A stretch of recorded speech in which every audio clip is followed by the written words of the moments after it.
PodcastOne presents the Steve Austin Show Classics. I'm fixing to continue my conversation with the one and only Jim Cornette.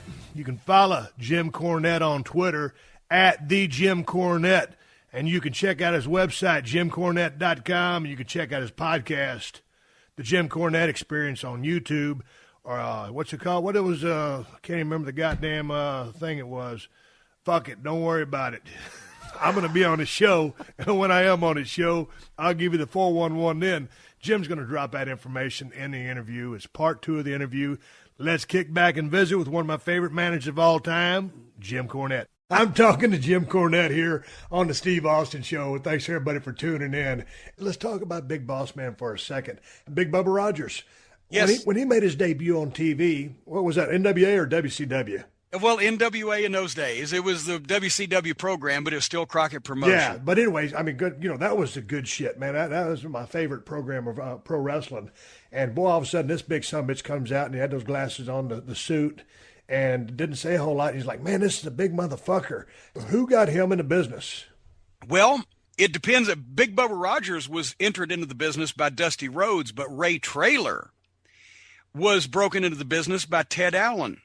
One of the Nightmares, and the guy who, Ted Allen was a Georgia native. He just passed away a few years ago, but he trained some guys up in Rome, Georgia, Marty Lundy, Arn Anderson's hometown.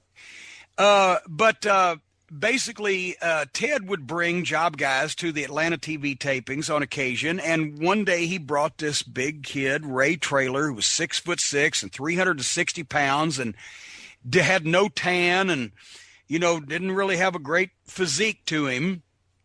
And everybody's looking like, Jesus Christ, this guy is going to be a job guy. He's a giant. And I don't know whether it was Dusty's perverse sense of humor or whether they just drew straws and Dusty hadn't seen what the guy looked like, but he put Ray in a match with Tully Blanchard. And Tully, on a good day, 5'10" and 205 pounds, right? Yeah. Tully's finish was the slingshot suplex. Yeah. And so, Ray told him, I'll take it. And Tully kind of looked sideways, but okay, well, let's go for it. What the fuck? Ray Traylor at 6'6" and 360 pounds took the slingshot suplex from Tully Blanchard at 5'10" and 205. And Dusty saw that and said, I'm going to do something with that boy. And took him off TV.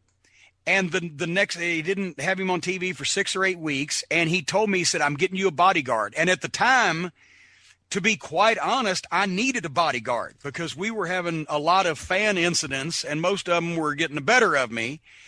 And, when I was on the floor, the boys are in the ring. So I'm like, I'm happy. I'm like, I don't care who it is. Give me a bodyguard. I'm happy. And then he showed me this big son of a bitch. And talking to Ray just instantly, and it's funny to call him Ray because I've called him Bubba even after he was boss man. Yeah. Every time I saw him, I called him Bubba. But he was a nice guy. He was fun to be around. He had a great sense of humor. He was into the business without being markish. But basically, he had like 12, 13 matches. That's it. And Dusty said, we're going to call him Big Bubba Rogers. He's going to be your bodyguard from Louisville, Kentucky, that your mama has sent down because all these bad wrestlers is trying to get a hold of you, right? And so, dressed him up in a suit and the sunglasses and the hat. And I came up with the Peter Gunn music. I said, this is great. Well, let's play it. Doon, doon, doon, doon, doon, doon, doon, doon, doon. And we could do that then because it was the Wild West. It was commercial music. What the fuck? And Dusty had him, the idea was that Bubba would sell nothing.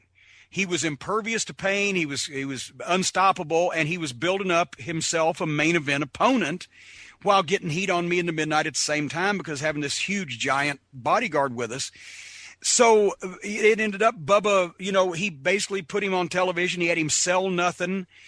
Then there's the infamous time that Dusty hit him over the head. Remember when me and Baby Doll were going to clash at the Great American Bash, and Baby Doll was doing a workout to show what Magnum TA and Dusty Rhodes had taught her. And no, actually, I was doing the workout, and Baby Doll came in and belly to bellied my opponent, Randy Mulkey. And then Bubba's going to menace her, and Dusty comes in with a wooden folding chair, and point being, he hits Bubba over the head with the wooden folding chair. Now, he had told Klondike Bill beforehand, gimmick the chair so the chair will break, right? Okay. So when Dusty comes in, he hits Bubba over the head with his folding chair. The chair exploded. It horse-collared around Bubba's neck. Didn't even knock his hat or glasses off. And Dusty backs up for the first time ever. Dusty Rhodes, the American Dream, is backing up from somebody. Yeah. And Bubba just calmly took the chair off from over his head, took his hat off, took his glasses off, starts taking his jacket off. Here comes Magnum with a baseball bat. And the two of them together, I'm dragging Bubba out. He don't want to go, right? And what an impact that made. And we get back, and I told Klondike Bill, I said, Bill, what a job you did with that fucking chair. He said, oh, shit, I forgot. He didn't gimmick the chair. Dusty hit him so hard it just broke. And another time, Bubba took this so seriously. He was never to smile. He was never to speak. I used to try to crack him up on interviews, and he'd be biting his fucking lip, right? Blood would come down. But we go to the Omni in Atlanta in a fucking cab. And because that, the big stars, I mean, there's 400, 500 fans waiting out back of the Omni to see all these big wrestling stars come in. Here we come in a yellow cab, but they accepted it back then because, we were all paying our own road expenses. Yeah. And we get out of the cab, and while we're getting our bags, the cab driver, Bubba, leaned up against the cab to pick his bag up, and the cab driver slammed the door, and it latched on Bubba's fingers. What happened? And Bubba goes, hey, brother, the door, hey, brother, the door. And the guy said, oh, my God, and he grabs it, and he opens it, and Bubba pulls his hand out, sticks in his pocket, picks his bag up, starts walking back in the back door. And I'm behind him. I'm going, are you okay? And as soon as we got through the back door and the door closed, he fucking bent over, started screaming. He started crying, oh, motherfucker. Bubba had a high-pitched voice. Oh, yeah.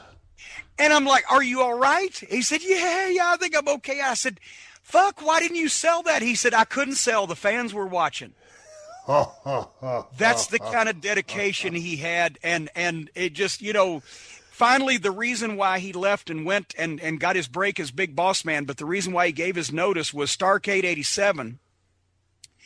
It was the Midnight in Rock and Roll in a scaffold match in Chicago, and they had Bubba go up there. They didn't have him take the bump off, but they had Bubba go up there and fucking do a little spot with Ricky Morton where Ricky ended up nut-shotting him and running away or whatever. And we all got our checks. We all got $10,000 apiece, and Bubba got $5,000. And Bubba said, you know what?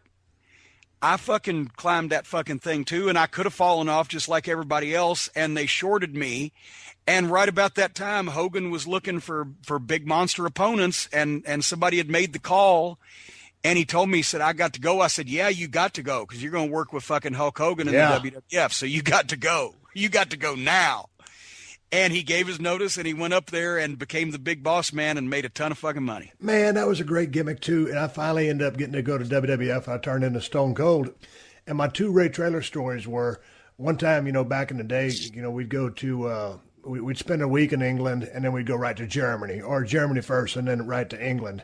And the boys, we're back here. It's a tour bus. It's a bus for the heels, a bus for the baby faces. Of course, man, we're living it up on the back of the bus. Everything is going around. We're drinking like fish. We're having a good time. We're working our ass off every single night. We're sold out.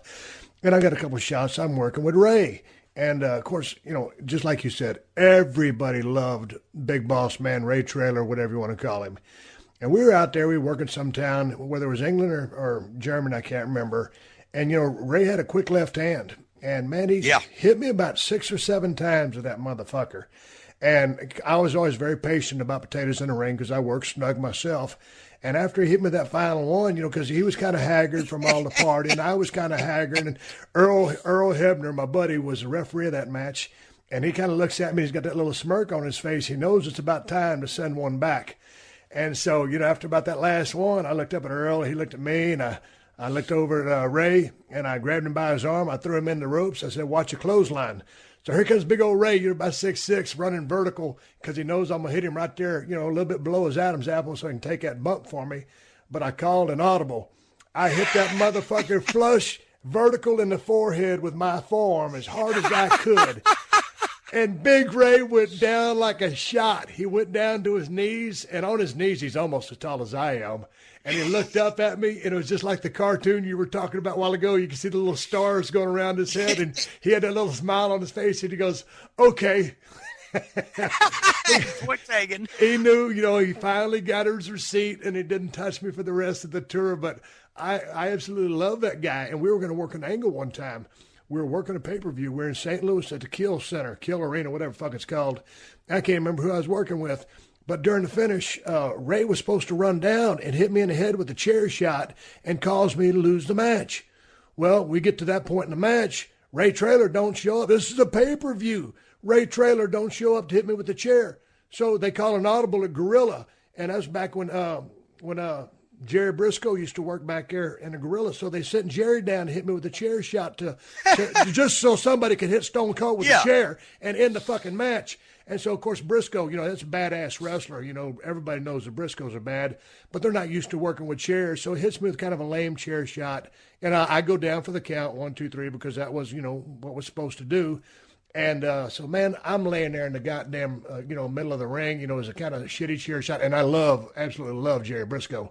But the chair shot wasn't so great. I'm laying there, 1, 2, 3, blah, blah, blah, big sell. The crowd's mad.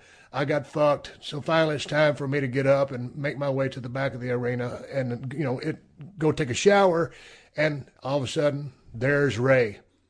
He missed his fucking cue. He was in the dressing room talking to The Undertaker. Ray, just always talking, shooting and shit.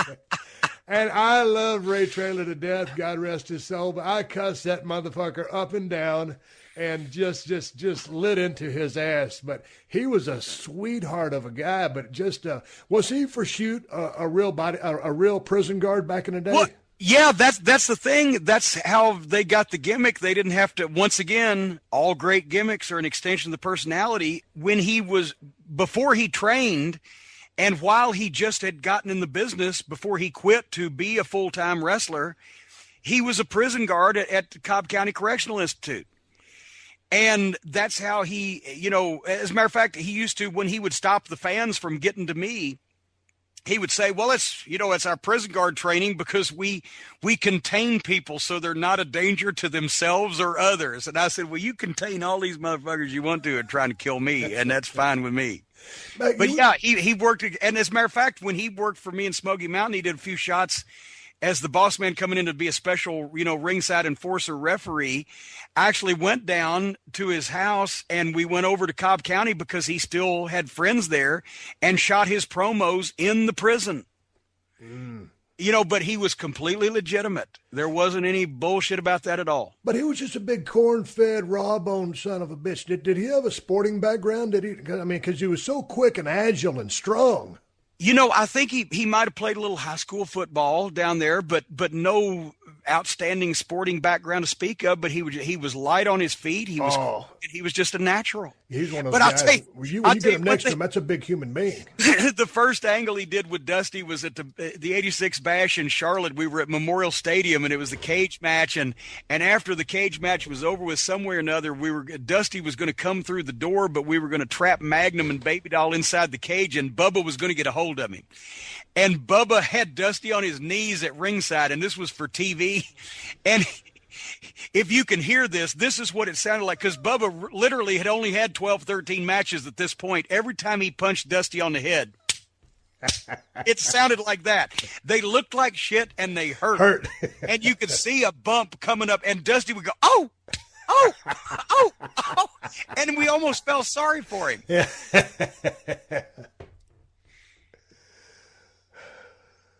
Well, there you go.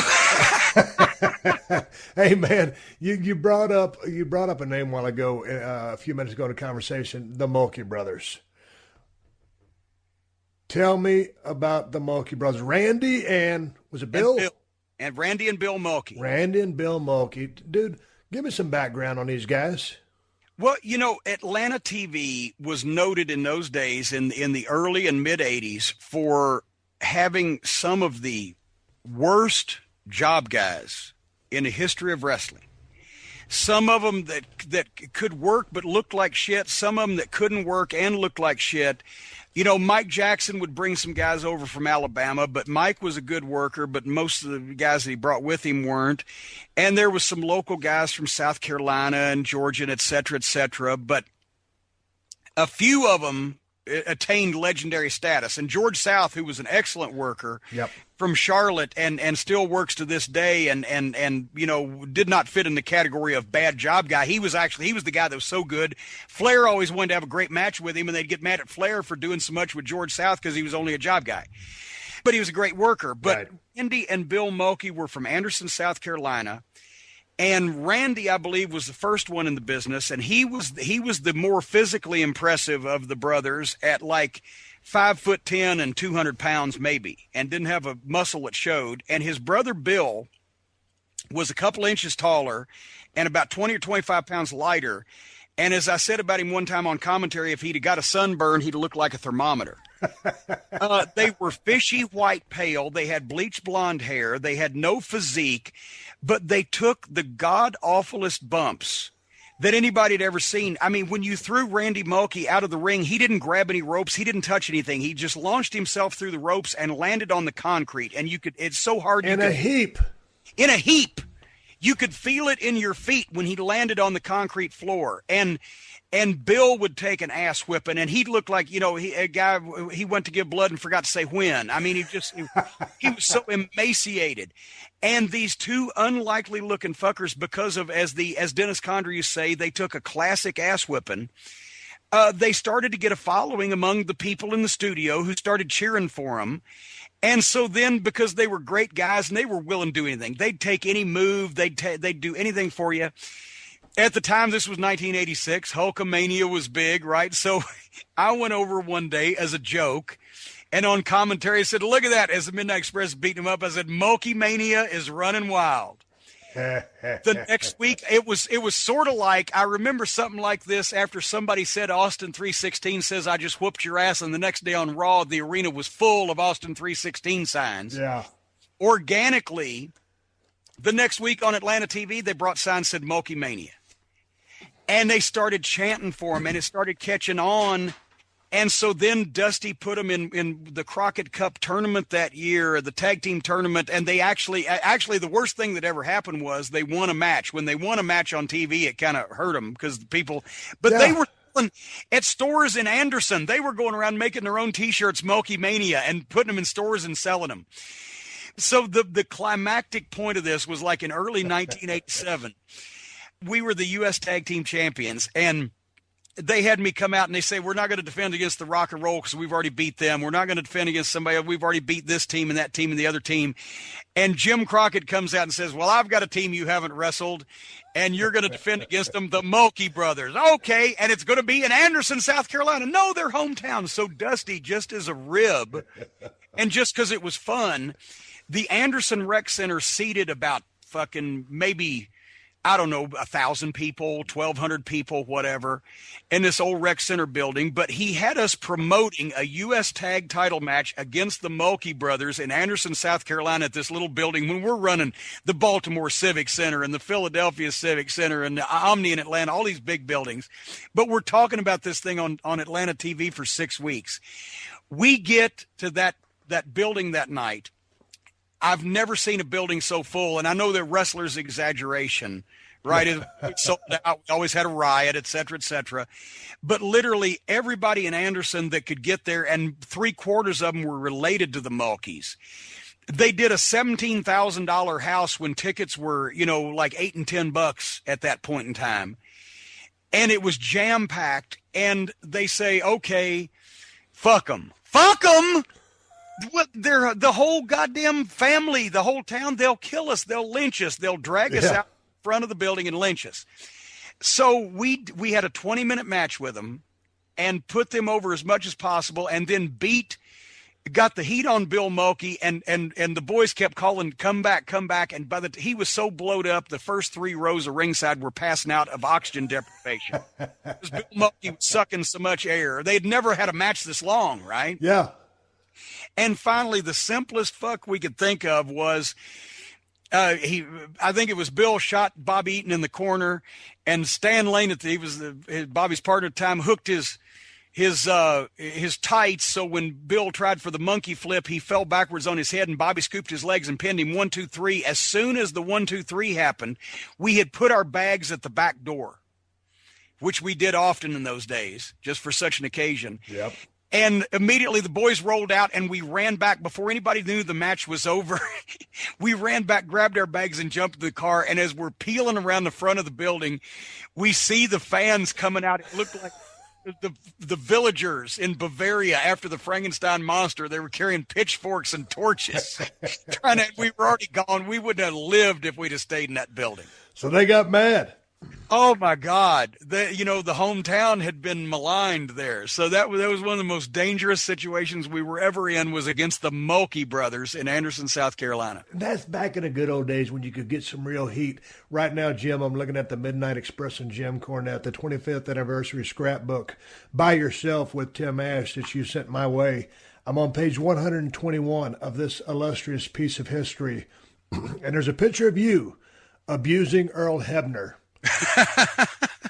When did you first meet Earl Hebner? He's one of my favorite referees to work with. How'd you get along with him? Oh, tremendously. Earl and his brother Dave, both from Richmond. Yep.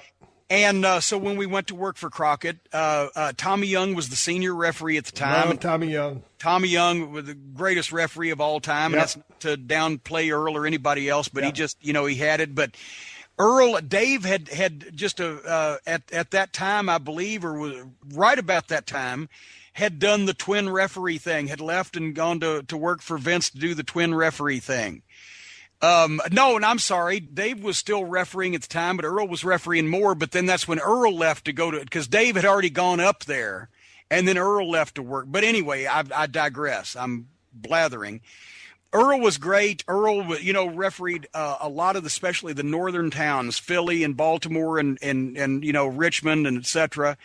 And he was great. And he was a salty fucker too. If somebody hit the ring, they didn't have to worry about the wrestlers. They had to worry about Earl Hebner getting a hold of him. Really? I've seen him many times. He'd take a guy down and immobilize him. One time, in Richmond, a fan jumped in the ring on the Horseman and JJ as they were beating on Dusty, and I remember Earl's the one that got to the guy and stretched him the worst out of the bunch of them. Arn tried to kick the guy in the face, but he ended up breaking JJ's fingers because JJ was trying to get his fingers in the guy's eyes to stop him. But yeah, Earl and Dave Hebner both, to this day, I think they're some of the funniest guys in the wrestling business. You're listening to another classic episode of The Steve Austin Show, only on PodcastOne. Steve Austin Unleashed. Hey, man, last week we talked about some of the colossal fuck-ups you've seen in your time in wrestling. You traveling around with the Midnight Express and working so much with the rock and roll, the Fantastics, all those guys, and just being back there in that day, you had to see a shit pile of good ribs. You got any good rib stories for me and my listeners? Oh, my God. It was a big deal in the Carolinas, and I won't mention the guy's name because he's still happily married, but Ric Flair was behind it. But it was a big deal in the Carolinas in the old days because the same cops worked all the matches, right? And so you got to know the cops, and they were legitimate city police officers. Well, it was a big deal back in those days for them to come in and arrest a guy in the locker room for statutory rape or some horrible offense and take him out and put him in a cop car. And he got to be going, I didn't know that they were 17 and blah, blah, blah. One time they did it to me because I was wrestling with, I was managing the Midnight. They were wrestling Dusty and Magnum in Charlotte. And I poked Dusty with the tennis racket. And here came this fan that we didn't even see. And I had two cops sitting behind me, squatted down, sitting on the railing behind me. But this guy ran from such a distance that he basically hurdled the rail and the two cops and just drilled me right in the back of the head with a straight right shot. And it would have knocked me out if I'd have saw it coming. Yeah. But it just, and then he grabs me in a headlock and he's trying to get to me and the cops are trying to pull him off. And I can't get separated from him enough to get a swing with racket or a fist or anything because he's got a hold of me and it's a big clusterfuck. And here comes Dusty. Dusty's going to save the day. Dusty comes through the ropes and cross bodies all of us. Me, the Mark, and like 6 or 8 cops, and we all go down. And when we get up, I see I'm going to get one shot at this motherfucker, right? He got one on me. I'm going to get one on him. And I haul off and try to football kick him in the ribs in the pile of all this shit. And I ended up kicking one of the cops in the leg. I'm like, oh, I'm sorry. Well, about a week or two later, they come into Spartanburg at the Memorial Auditorium in the locker room, and they've got a warrant for my arrest for assault on a police officer. And I'm shitting. I'm like, but no, you understand. Doug Dillinger, you were there. He's a cop. You were there. You understand. I didn't mean. I'm sorry. And the guys are turning away from me, and I'm like calling for anybody named Crockett and Baby Doll. And I feel bad about this day. Baby Doll is sitting there in the middle of the locker rooms. She had a little room, one side was heel, one side was babyface. She's the only girl, so she sits in the middle where she can, dress and not be in the room with the guys. She's laughing, trying to cover up. She's laughing because she was in on it, but I didn't know what the fuck. And I turned her, I'm like, what are you laughing at, you fat fucking hog? Oh, no. I was real stiff with her. She got mad at me. But, I'm being arrested, right? And I'm being hauled out in handcuffs. And then they said, before we put you in the car, read the arrest warrant. And I read the warrant. It was signed by Big Daddy Jimmy Crockett. And then they started laughing. I'm like, oh, okay. Bobby Eaton was the simple ribber. He was the guy that when you get out of the car to take a piss at a gas station bathroom, he'd take your full soft drink cup with the straw in it, and he'd tie a knot in the bottom of the straw and stick it back through so when you tried to take a drink, your head would cave in. And he had the fake dog turd, add milk or, whatever. He did the simple stuff like that. Stan was the production number ribber. Right? He was the guy one night in Memphis, Killer Carl Krupp had come back into territory. And this was a variation on the old classic wrestling Mabel rib, the Mabel rib. This has been done in every territory. What's the Mabel rib? Well, it's basically the gist of it is this. Krupp had come back in the territory, that ugly, bald-headed German, and he asking around if the girl that he used to see was still around the matches. Well, the girl was still around the matches because she was still around Stan right at the time. But they said, no, we haven't seen her. We don't know where she's at. Well, later on that night at the hotel, she's in Stan's room, and she calls Killer Carl Krupp's room, and he answers the phone, and let's say her name was Mabel because that's where it comes from. Oh, Mabel. It's so good to hear from you again, sweetie. I've missed you so much since I've been gone. Well, Carl, I can't come to the matches anymore because, my husband, he got out of prison. And he's back now, and he's very jealous. And, oh, my God, if he knew what had gone on between us, I don't know what he'd do. That's why I don't want to cause any trouble. That's why I haven't been – oh, as a matter of fact, hold on. I think he might be coming home now. I'll call you back. Click. So then about 15 or 20 minutes later – she calls back. Oh, I thought it was him, but it wasn't. But like I said, he's very jealous. And since he's been out of prison, he just doesn't let me go anywhere. So I don't want to cause any trouble. But I'd love to see you again, Carl. Oh, can't you come down? Well, no, I just don't feel. Oh, shit. He really is coming this time. Hold on. I'll call you back later. Right. 15 minutes later, he calls back. She calls back again. He answers the phone. Hello, Carl. Now she's crying. Carl, I don't know how to tell you this. What, Mabel? What's wrong? Oh, Carl, he caught me on the phone. He's so jealous. He knew I was talking to somebody, and he made me tell him who I was talking to. And you did? And he made me tell him what we've done. You did? And he made me tell him where you are. You did. And Carl, he's got a gun. This time, Carl's the one that hangs up the phone. Stan and Mabel run to the fucking curtains because they can see across the breezeway where Krupp's room is, right? Here he comes out of the door carrying his bag with a pair of shorts and flip-flops and his shirt over his shoulder, running to his car, gets in the car, and drives off and never comes back to that hotel room. They see him the next day. Stan sees him the next day in the locker room and is like, Carl, hey, did you have a good night? How did you sleep? Oh, I was fine. I just decided to come over here, get the trip out of the way. That's the Mabel rib. But I mean, there were endless. There were so many. Mr. Fuji, He actually, in the Knoxville territory, he went so far as to spend like $1,000 one time to rib this guy. The guy came out of his apartment, got in his car, stuck his key in, and turned it, and the engine didn't turn over. And when he got out to look under the hood, it was because there was no engine. Fuji had a guy come and take the guy's engine out, and then later on paid to have it put back in, but just to see the guy's face when he opened his hood and all he saw was parking lot. Hey, what was the deal with Bobby Eaton? Back when we were in WCW, me and Bobby Eaton and Dustin Rhodes, center stage, there's one of those hallways back there. We always used to dress back there. And, Bobby Eaton always used to travel with that duffel bag. Yeah. And it was like a convenience store. And, Bobby, it's like, God damn it, boy, what you need? Toothbrush? Oh, I got a toothbrush. Toothpaste, bubble gum, a sewing kit. Whatever you needed, Bobby had. He was one of the nicest guys in the history of the business. I don't know anybody that has anything bad to say about Bobby Eaton. He's one of the greatest workers of all time. But what was the deal with his bag? He had one of everything. Bobby liked to be prepared. And he would carry these bags that looked like body bags. They were the hugest bags. And especially when we were driving, but even flying, he would carry everything. He'd have 5 or 6 towels. He always carried extra towels. It used to be a game. Sometimes, like the Steiners would go up and ask for off-brand shit like, hey, Bobby, you got any silverware? And he'd come out with silverware. He always had everything. He was prepared for every eventuality, but at the same time, he would give it all away. One time we worked Reunion Arena in Dallas when we were working for the Von Erichs, and we go to, you remember at the time, even back in the 80s, that it was not the greatest neighborhood in some areas around Reunion Arena, that we found a beer store, a little convenience store.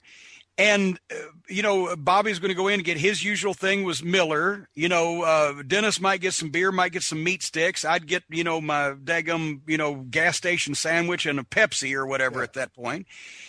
And so we get back in the car and there's all these bums hanging around. And Bobby is in there forever. And we're like, what the fuck? What the fuck? And finally he comes out. Some guys hit him with a hard luck story. He comes out with his arm around the guy. The guy was he had a brand new cigar in his mouth. He was carrying a bottle of whiskey and another bag of groceries. And Bobby was patting him on the back saying, good luck, brother. Good luck, fella.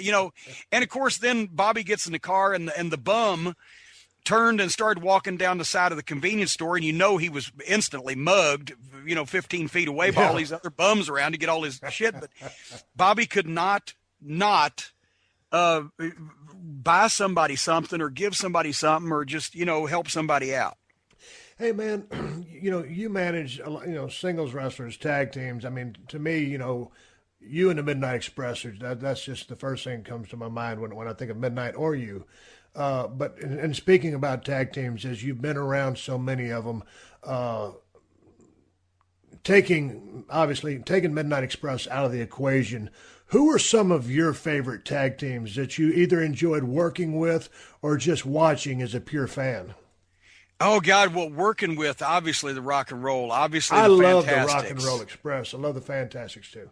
The Rock and Roll, you could start a riot because Ricky Morton could sell to the point where, and also when he would sweat and the sweat would be running down his face and he got that pained look on his face, it looked like he was crying. Yeah. And he would reach out to the people in the front row and with his hand and he would mouth the words, help me. And they would. And he was a good looking, he was a good looking guy. And he was just, he could really place himself he could be very vulnerable. As fiery as he was, because they both had great fire, but Ricky could sell his ass off. Yes, and that's become a phrase, selling like Ricky Morton. Yep. And so the Rock and Roll and the Fantastics and the Road Warriors and Tully and Arn, and those guys were great to work with. As far as who I liked watching, I didn't get a chance to see them live in person, but I've seen films. Stevens and Bockwinkel to me were fantastic. Ray Stevens and Nick Bockwinkel in the AWA. I always enjoyed one of my favorite tag teams, and actually a team that nobody really remembers because they were always on top in main events in Tennessee. Back in the 70s, Tennessee was 3 different territories. It was the Memphis End for Jerry Jarrett. It was the Middle Tennessee territory for Nick Goulas, and it was the East Tennessee territory for the Fullers Southeastern Wrestling. And Phil Hickerson and Dennis Condrey were my favorite heel tag team to watch. Phil was an old redneck, pot-bellied fucking guy that could cut a heck of a promo and threw a mean fist, but he could move. And Dennis was his younger and smaller partner, but they meshed perfectly. And they spent about 5 years rotating between those 3 Tennessee territories, always main eventing, but they had great matches with everybody. Loved watching them. I was always big on the heel teams when I was a kid, anywhere from Kurt and Carl Von Bronner to the interns with Ken Ramey to, Don and Al Green, the original Heavenly Bodies. Tennessee was a tag team territory, so there were just, oodles of tag teams. The Valiant Brothers, I was always a mark for because, the bleach blonde, hoo-ha, woo, Missy, and they worked for Bruiser, and I got a chance to see them. But just, any great tag team that traveled together with each other and went from territory to territory and really had experience, I enjoyed tag team wrestling. And you talk, I guess, I hope Phil Hickerson doesn't listen to this. If this is really Stone Cold Steve Austin Show Unleashed, I'll tell you another rib that involves, because I was going to save this for my tour of the United Kingdom, because I figure if I left the United States and actually told it over there that Hickerson wouldn't find me and kill me. But I told Dennis Condrey I was telling this story places, so he let me. One of the great ribs that Dennis actually ever pulled was with his partner Phil Hickerson, and we can tell it because this is the Unleashed program and we can say these things. They were working Tennessee, and this was back in the late 70s, and you remember Tojo Yamamoto. Oh, yeah. The most unlikely main event babyface in the history of wrestling. He was like 5'2" and shaped and looked like Buddha, but he had been a heel in Tennessee for years and got so over that he became a babyface and was one of the biggest box office attractions and trained guys like Bobby Eaton and Jerry Jarrett. After they got in the business, he was the guy that polished them. Well, Tojo was a great man and a wonderful human being, but as many people were back in those days, he was a little homophobic. And he always used to look at Phil Hickerson and Dennis Condrey sideways because Dennis had the bleach blonde long hair and Dennis had a big set of lips on the ass of his tights. They just did everything to get heat, right? Yeah. They could. And they would do the old heel stuff where Dennis would run on his knees away from the baby face and hug Phil. Yeah, yeah. And Phil would look around, and that's where we got a lot of that Midnight Express stuff. Where, we did it ourselves. Yeah, Dennis would hug Bobby. I'd hug Bobby. I'd kiss him on the cheek. Everything was all playing on people's, fucking various prejudices. Anyway, Dennis Condrey, unbelievably enough, because Phil trusted him, was able to convince Phil that it would be a wonderful rib, because Tojo was homophobic, if in Louisville, you remember when you came back to the locker room, you had to come downstairs, you had to turn right and go in one of those rooms. If when Tojo came back from the ring, that Phil would be down on his knees in front of Dennis, and Dennis would have his trunks down, and it would be just like that Tojo had caught Phil about to go down on Dennis Condrey, and he would validate all the things that he had thought about them because of their bleach blonde hair and the way they acted in the ring. Phil went along with this. So they've got somebody watching for when Tojo's coming, and they get the word, and Phil is down on his knees in front of Dennis, and Dennis even added to it right at the end. He said, have your mouth way open, right? Where you're just about to take it in. And Phil's like, okay. And so Phil's down on his knees with his mouth wide open. Dennis has his trunks down, standing in front of him. And, of course, Phil is looking to the side, right? Like, so he can see Tojo's face when Tojo comes in and catches this alleged scene. And right as Tojo came around the corner, Dennis grabbed the back of Phil's head and shoved his dick all the way down his throat. And he said his tongue felt like sandpaper. And Phil came up off his knees and chased Dennis out the back of the Louisville Gardens, down the street, down Armour Place, turned right on 3rd Street, didn't speak to him for 3 or 4 days. And it remains one of the classic examples of the double reverse rib in history of wrestling, where the person that got ribbed was actually in on the rib to rib someone else until the rib turned. And of course, Tojo didn't know what to think. He didn't know what to think about the whole thing, but it was, that's the kind of that's one of the greatest stories I've ever heard in my life. The thing is, you had to do that shit. You were on the road every day, all the time in those days. Yeah, I know. It gets rough on the road and you get stressed out, but shoving your dick down another man's mouth as a rib goes, that's kind of pushing the limits. We scared the shit out of Stan Lane one time. We were about what happened? In the Dallas airport, found the glass brake hammer. And the glass brake, I still have it in my office to this day. It looked like a judge's gavel type of thing, but It took batteries. And if you tapped it, it had a speaker on the side and emitted the sound of glass breaking, right? So we got to be able to get some mileage out of this. So we'd flown into Dallas, and we got that, and we didn't tell Stan Lane about it. So we're riding back from the show that night, wherever it was outside of Dallas, going back to our hotel, and it's about 1 o'clock in the morning. And those old Texas roads, and we're going through, and all of a sudden we say, well, here, this town, Stan, when Dennis was part of the team before you joined us, why, we ran a spot show for the Von Erichs in this town and at the high school, and we were leaving, and son of a bitch, wouldn't you know, one of the fans was so mad he threw a brick right through Dennis Condry's windshield when we were leaving his town. And, well, wouldn't you know, there's the high school right there. And as Stan turns around, I've had this hammer for 140 miles, right, in the back seat. Bobby's driving for once. And as Stan turns to look at the high school, I hit that glass brake hammer on the fucking window right next to his head, and that glass breaking went off. He jumped backwards into Bobby's lap and broke into a kung fu stance, and I thought he was going to shit himself. We used to use props and shit like that.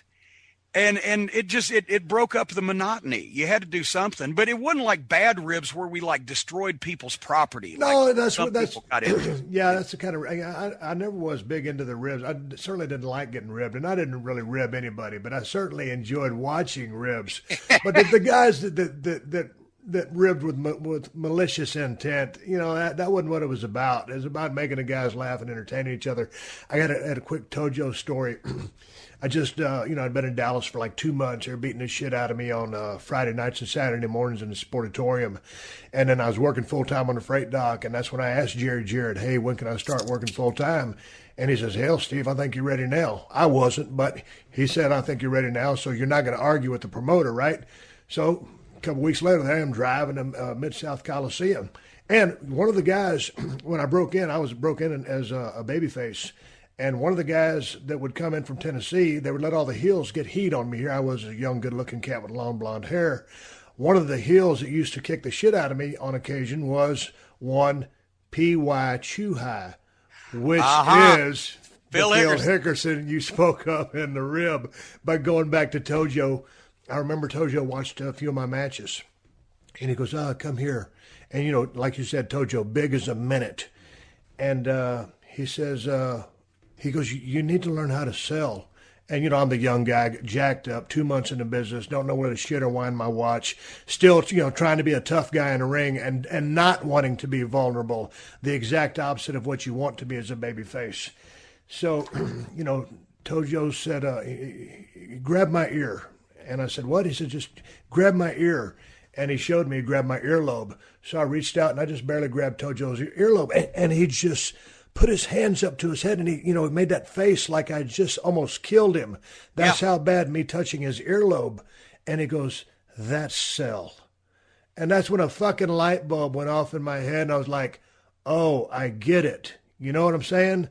Tojo taught me, really how to sell by letting, me grab his earlobe and him showing me how painful it was. If the people in the goddamn crowd can't see that this stuff that is happening to you is hurting and affecting you, they don't give a flying fuck. Well, exactly. And, that's why they always used to give the young kids to Tojo to season because, Bobby broke in just by, setting the ring up when he was 14 and practicing with a friend of his. They ended up teaching themselves. He was never formally trained, and he ended up starting to do jobs under a mask on TV when he was 15 years old, the Brown Bomber, and then then he got a spot with Nick Goulas, but they would give Jerry Jarrett was trained by Tojo then, and Bobby Eaton was trained by Tojo, and so many of the Tommy Rich, so many of the young guys with Jerry Jarrett. he would ride with Tojo, and Tojo would grab Jerry's ear and fucking crank down on the earlobe. And Really? Jerry would go, oh my God. And he would see your face, look in the mirror, see your face. Now you make that face no pain, you sell. Right? That was, and he would break it down, like you said, to the simplest of terms. And Tojo could start a riot with a toothpick. He, especially in the old days of the small town shows, when he was a heel, he would have the baby face down and get a wrist lock on him, and he would take a toothpick out of his tights. And the referee, of course, couldn't see it because it was behind the, he was using his body to block it, right? Behind the referee's back. He would take the toothpick and he would be starting to dig under the babyface's fingernail, and the babyface would sell and scream, and then he'd put the toothpick back and he'd take it out again and he'd do it again. And after about a few minutes of this, people would be climbing over the rail to get this no good, evil Japanese son of a bitch to stop using this toothpick on the babyface's fingernails. And he was such a master of psychology. He looked like nothing you would imagine that a wrestler should look like, but he had so much heat from when he was a heel doing things like that when he switched babyface, people said, okay, now finally he's going to beat up the guys we don't like and do all these horrible things to them. And then he'd hit them with the heels with the wooden shoe, or he'd use a chop and they would fly. And he was an institution to this day. Once again, when you ask people in Memphis, name a professional wrestler, generally, it's Jerry Lawler, Sputnik Monroe, Tojo Yamamoto, Jackie Fargo. Right. That's who they name rather than Hulk Hogan or Ric Flair or whatever, because it was it was like El Santo in Mexico. Yeah. It wasn't just showbiz then. It was a cultural identity of that part of the country that those wrestlers were the big sports heroes. Hey, one time quick Tojo story. One time we were wrestling Nashville at the fairgrounds Saturday night. And you remember Nashville, probably the chairs were the same when I was there, when you were there. There were those folding chairs, but they were those folding wooden chairs with the slats. Yes. I guarantee you everything's the same in that building right now as it was 30 years ago. You're listening to another classic episode of The Steve Austin Show, only on PodcastOne.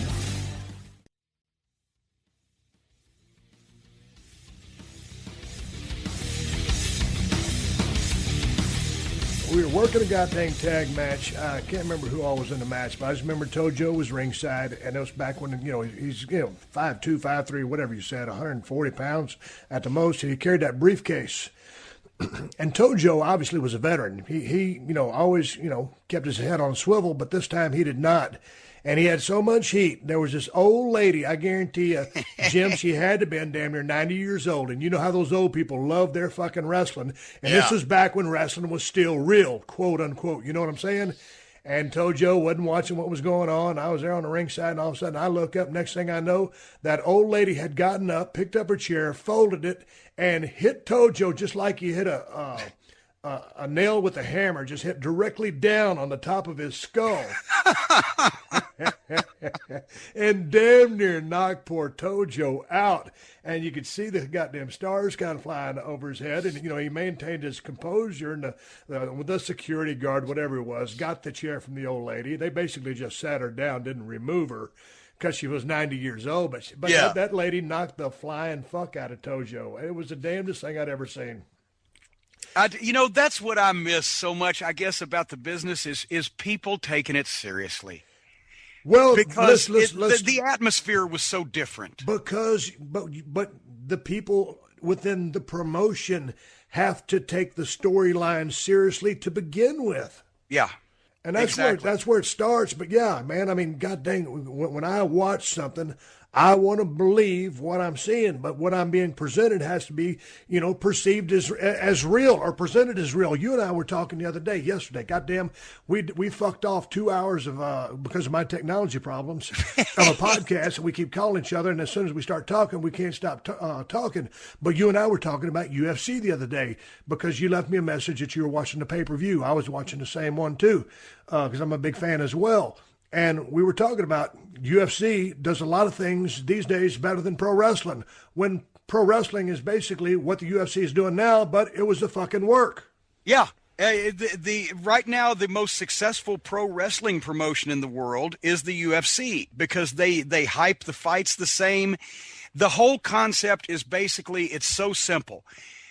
We're going to make you think that this guy that you're probably predisposed to dislike and this guy that you're hopefully predisposed to like are the two baddest motherfuckers in this weight classification or in this division on the planet, and we're going to put them in a trajectory to meet each other, and we're going to sell tickets to see the fight and what's going to happen. And then they trash talk each other, not over the top, but enough to be believable.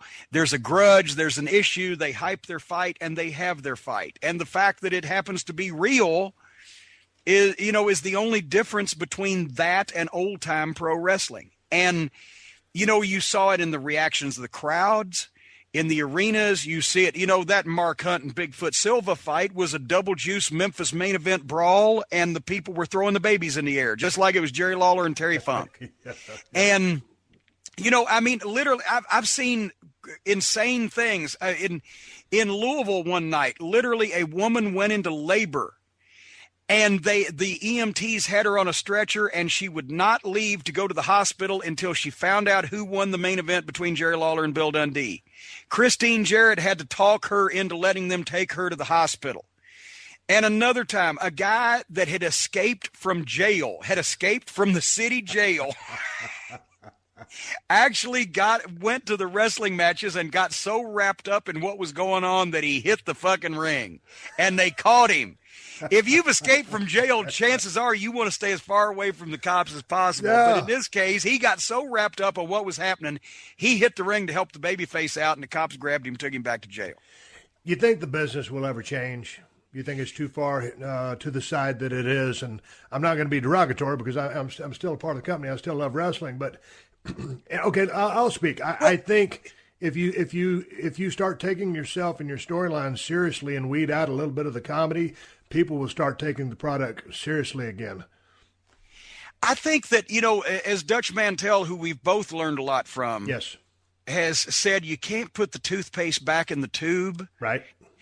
I don't think it's ever going to be what it once was in terms of the people taking it completely seriously. And some people, and I'm not going to go off on a Russo jag here, but Russo was just so gobsmacked to hear one time when we were talking in the car, when we first met each other, we actually did associate and ride together and speak to each other and everything. He couldn't believe, he looked at me like I had steaming turds hanging out of my mouth when I told him that people used to think wrestling was real.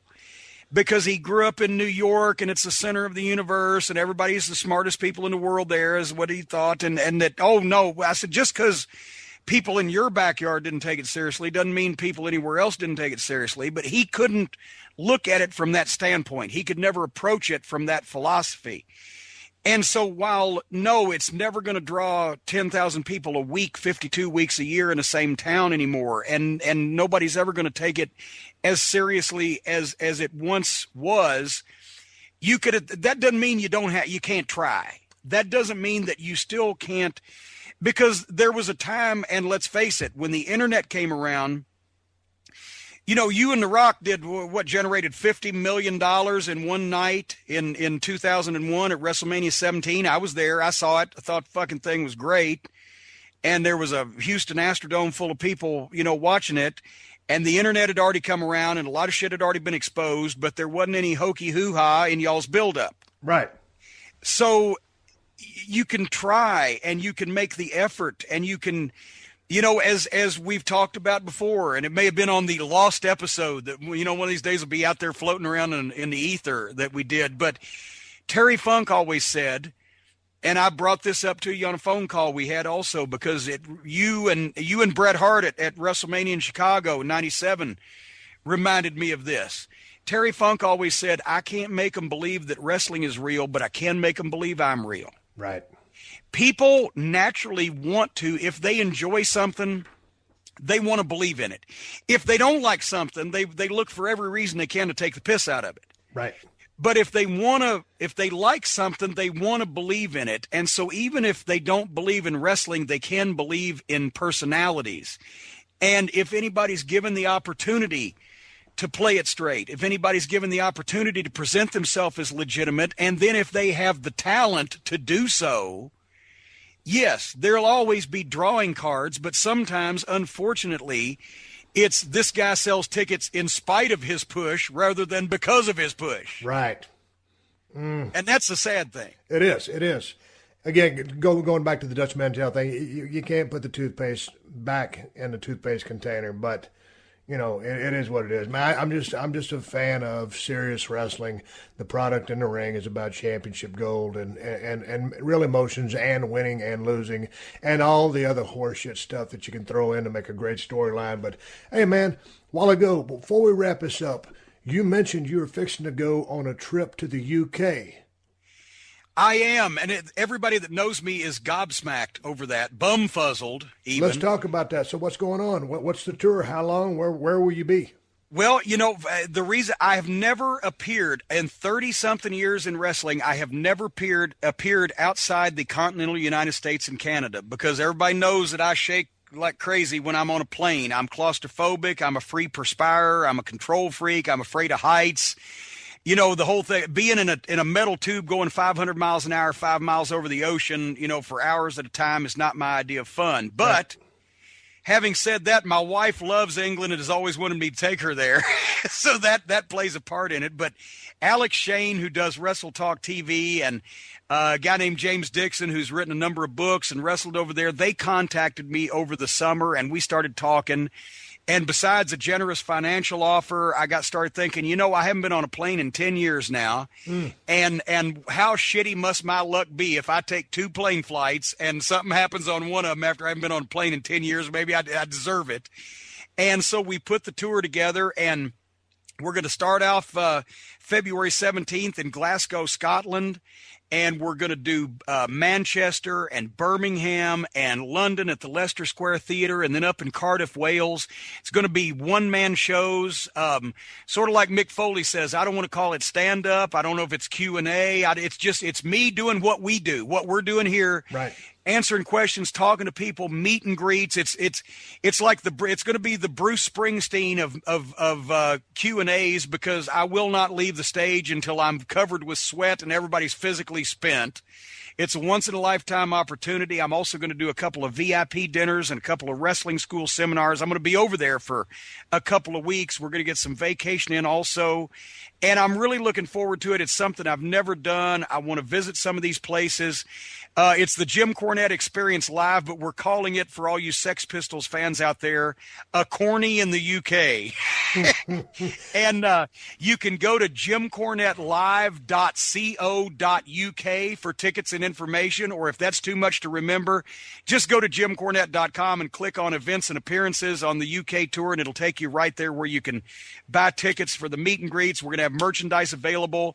We're shooting these programs. We're actually even talking now about doing a documentary, because people think there's probably going to be some entertainment value out of me not only driving on the wrong side of the road, but also seeing some of these things for the first time ever at past 50 years of age. So that it's the end of the last 2 weeks of February. We're going to have a ball, and I encourage everybody, if you're in the sound of my voice over there in Scotland or the UK, to check it out and come see me.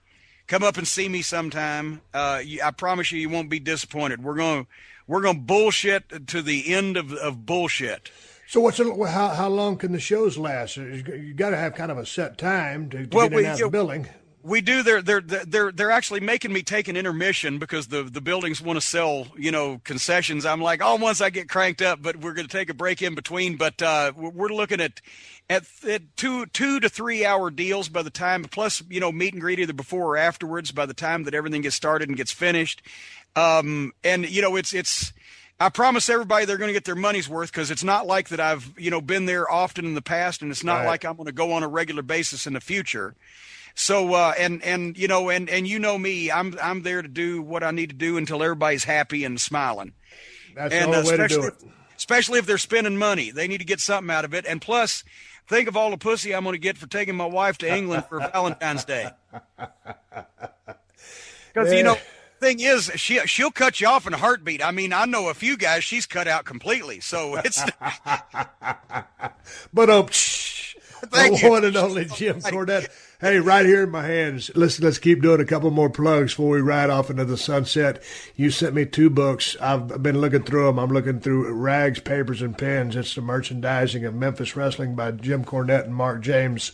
Also, the Midnight Express and Jim Cornette. It's the 25th anniversary scrapbook put together by yourself and Tim Ash. And man, I'm not much of a reader because I'm a little bit ADD to your OCD, but I love looking through these old pictures. And so where can these fine human beings that roam our planet find this stuff, Jim?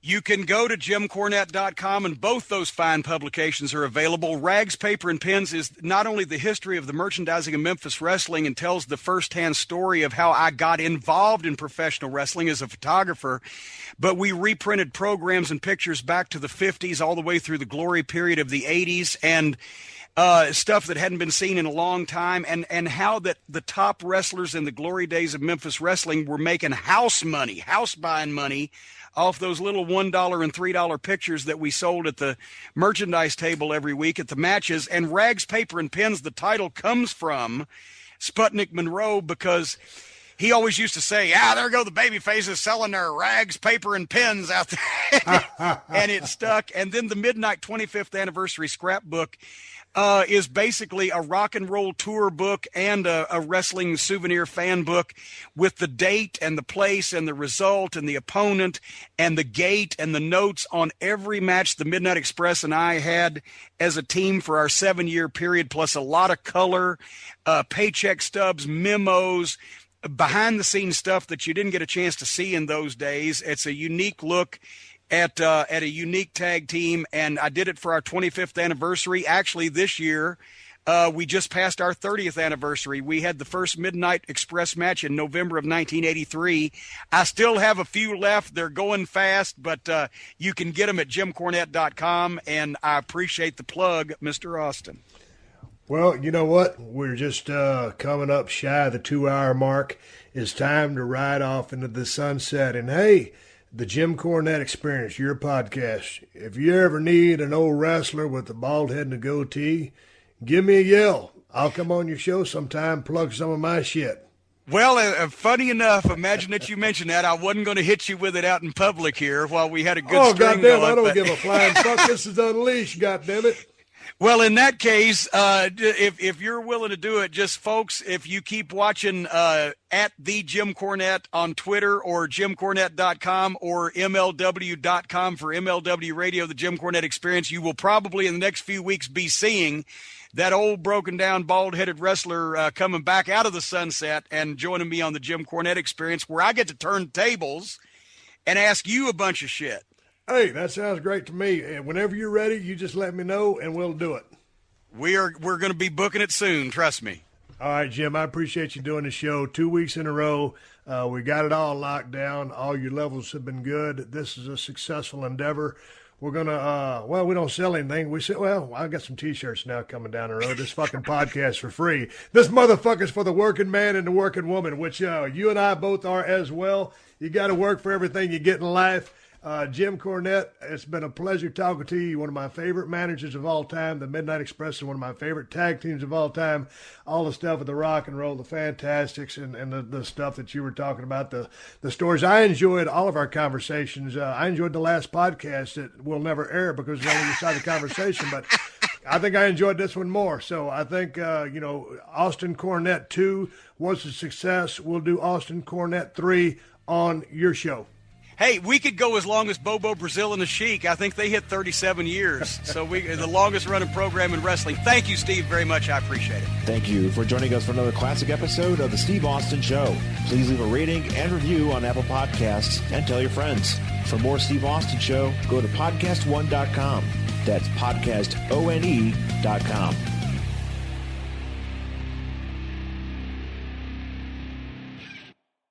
This summer, it's time to get your giggle on. Pluto TV Summer of Cinema is going to make you LOL with hundreds of free movies all summer long. Get a good chuckle or a deep belly laugh streaming Good Burger, Anchorman, The Legend of Ron Burgundy, and Anchorman 2, The Legend Continues. From old school to think like a man, this summer you can chortle, howl, or snort your way through your favorite comedies for free. Download the Pluto TV app now. It's every couch potato stream. Summer of Cinema on Pluto TV. Stream now, pay never.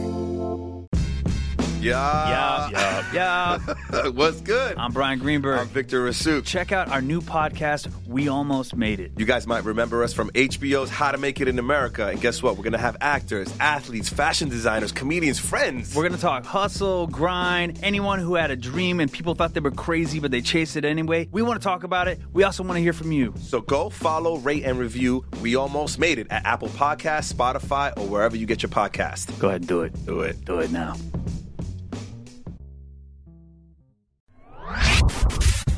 Yo, what's good? It's your boy, Big Brother Jake, a.k.a. Jake Warner, my government name.